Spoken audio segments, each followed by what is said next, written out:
Pada kesempatan sore ini saya ingin menyampaikan sebuah hadis diriwayatkan oleh Imam Ad-Dailami dari Addi bin Hatim bahwa Rasulullah sallallahu alaihi wasallam bersabda, "Sittatu asya'a tuhbitul a'mala."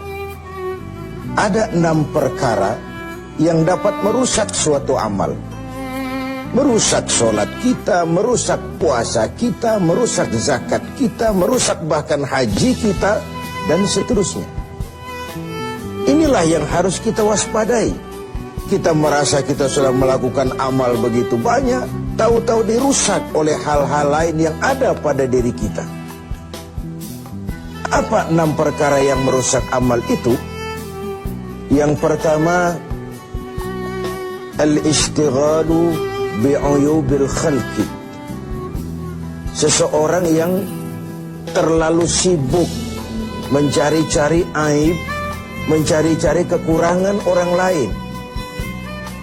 Sekarang ini oleh budaya kita, mencari dan membicarakan kekurangan orang lain bukan lagi hal yang tabu.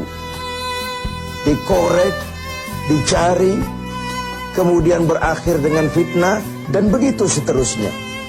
Dan itu merusak nilai amal yang kita kerjakan. Sibuk dengan mencari aib orang lain, lalu lupa kepada kekurangan dirinya sendiri. Bukankah dalam hadis lain Nabi mengajarkan, "Tuba liman syaghalahu aibuhu an uyubin nas." Beruntunglah orang yang kekurangan pada dirinya menyebabkan dia sibuk sehingga tidak sempat lagi mencari-cari kekurangan orang lain.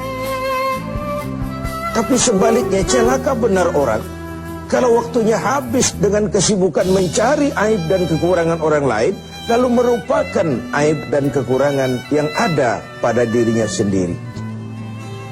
Pemirsa TV7 yang berbahagia, sibuk dengan aib dan kekurangan orang lain dan asyik tenggelam di dalamnya, membicarakan si fulan, membicarakan si fulan, membicarakan si ini, menyebabkan kita terlena dan tidak sadar akan aib dan kekurangan yang ada di dalam diri kita. Dalam dunia jurnalistik ada ungkapan, bad news is good news. Berita jelek itulah berita bagus. Berita yang bagus biasa-biasa saja. Tapi berita jelek kalau diangkat, dikemas sedemikian rupa, bisa jadi berita bagus, menarik, kejutan, menimbulkan rasa ingin tahu, dan begitu seterusnya. Termasuk dalam konteks ini, setiap hari sekarang ini, kita dijejali berbagai tayangan-tayangan yang sibuk dengan aib dan kekurangan orang lain. Sehingga mengakibatkan itu lalu menjadi budaya kita, dan hal-hal yang tabu tidak lagi dianggap tabu. Hal-hal yang sebenarnya memalukan sudah dianggap tidak memalukan. Sementara sedikit sekali contoh dan pelajaran yang bisa diambil dari hal-hal seperti itu. Karena itu, dengan melaksanakan ibadah Ramadan, kita juga harus mawas diri. Jangan sampai terjebak di dalam kegiatan istighal bi'uyubil khalqi. Sibuk mencari aib dan kekurangan orang lain, sampai melupakan kekurangan dirinya sendiri.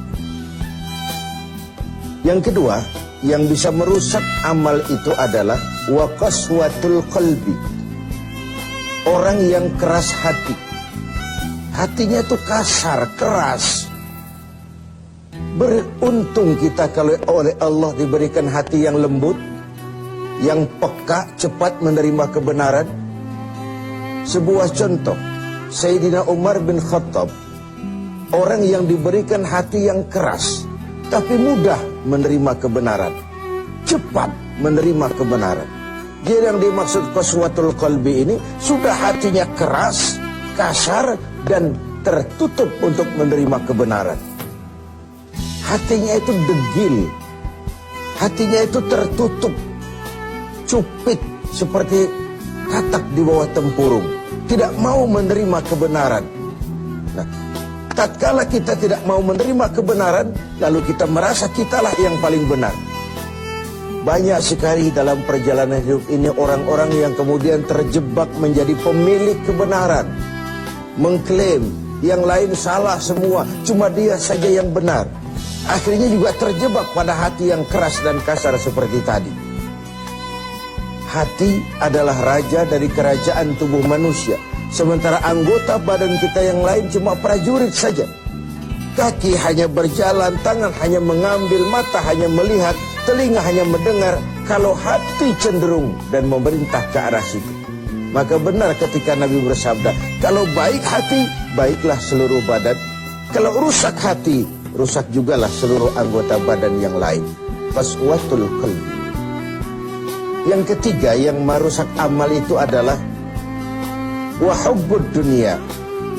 Orang yang terlalu cinta kepada dunia. Saya menggunakan kata terlalu karena cinta kepada dunia bukan hal yang salah, sepanjang dunia itu kita jadikan sebagai alat untuk mencapai tujuan jangka panjang, yakni akhirat dan ridho Allah.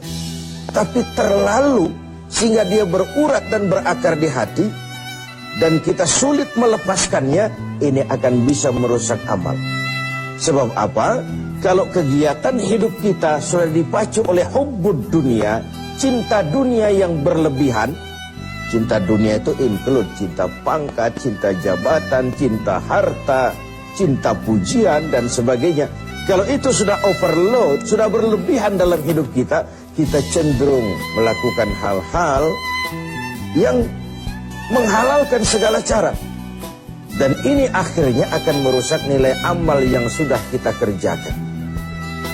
Bukankah ini memang penyakit kita, hubbud dunia, terlalu cinta kepada dunia, lalu menjilat ke atas, injak ke bawah, sikut kiri, kanan. Masa bodoh teman jadi lawan, lawan jadi teman, asal bisa menggapai target dunia. Akhirat urusan nanti, yang penting yang sekarang. Padahal yang nanti itu ditentukan oleh yang sekarang ini. Kalau beginilah cara kita mencapai tujuan, kita sudah merusak yang nanti itu juga. Karena itu, cinta kepada dunia secara berlebihan dapat merusak nilai amal kita. Inilah Ramadan, di mana kita menghadapi renungan-renungan bahwa dunia sesuatu yang bersifat sementara. Pernah saya sampaikan pada mimbar kita ini dunia. Ambil apa yang memang perlu, nikmati apa yang memang boleh. Kalau bisa jangan gagal kita di dunia ini. Tapi kalaupun kita gagal di dunia, kita kan masih punya akhirat.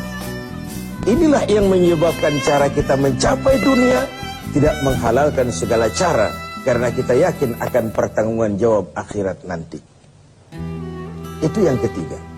Yang keempat, waqillatul haya, sedikit rasa malu. Ini kan budaya malu sekarang ini sudah setipis kulit ari.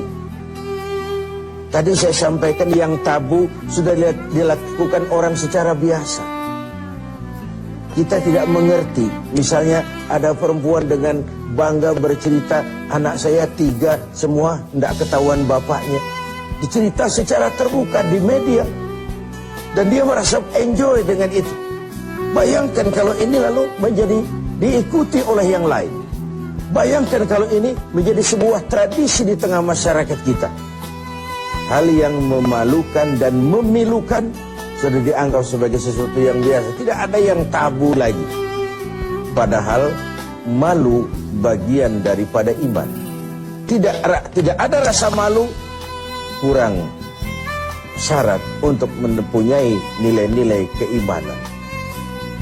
Nah, dengan puasa kita justru menimbulkan rasa malu yang paling tinggi, yaitu malu kepada Allah Subhanahu wa ta'ala. Kalau tengah hari Ramadan kita makan, tidak seorang pun tahu, tidak seorang pun lihat, dan kita tidak mau melakukan. Kenapa? Karena kita malu.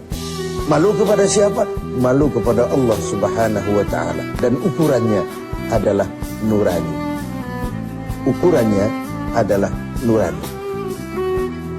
Yang kelima, yang merusak nilai amal kita adalah watulul amal. Orang yang terlalu panjang angan-angan. terlalu muluk cita-cita. Silahkan saja cita-cita digantungkan setinggi bintang di langit, tapi kaki harus tetap berpijak di bumi. Kaki harus tetap berpijak pada realitas. Kalau tidak, kita akan jadi penghayal kelas berat, tukang ngelamun kelas tinggi, yang hidup cuma mengumpulkan jikalau, andai kata, umpama, dan misalnya. Orang sudah kemana-mana, kita masih terjebak di situ. Yang terakhir, wa zalimun la yantahi. Yang merusak amal adalah perbuatan zalim yang tidak pernah sanggup kita hentikan. Zalim dari kalimat zalama, kegelapan. Kita terlahir putih, bersih, suci. Kitalah yang menghitamkan diri kita sendiri dengan perbuatan-perbuatan yang menentang Allah. Dan itu artinya kita zalim kepada diri kita sendiri.